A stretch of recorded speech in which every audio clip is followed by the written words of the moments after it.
mampiai ireo zay natolotrao nolazainao fa hoe avy ao am-po ary eo ampy hifaliko be fanatokano ay ilay fity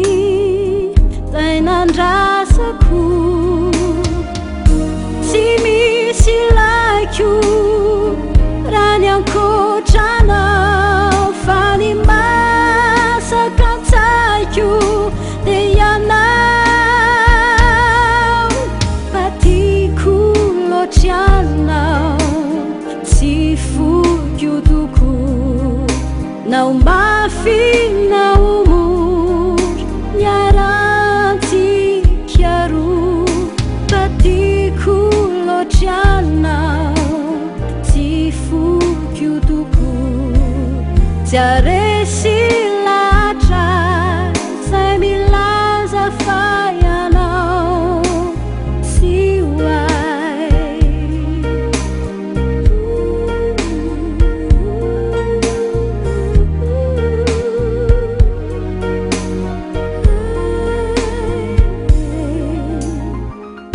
tsy hitady antsony aho afahasolo anao be fianao no andrenkinako ary omeko ny foko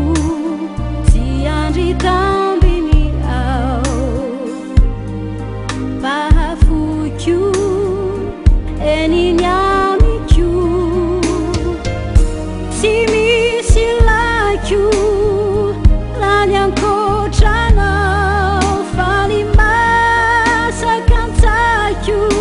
dia ianao fa tiako loatry anao tsy fokio toko nao mafy nao mory niarantsika roa fa tiako loatry anao tsy fokio toko tsy aresy latra zay milaza fa ianao tsy hoay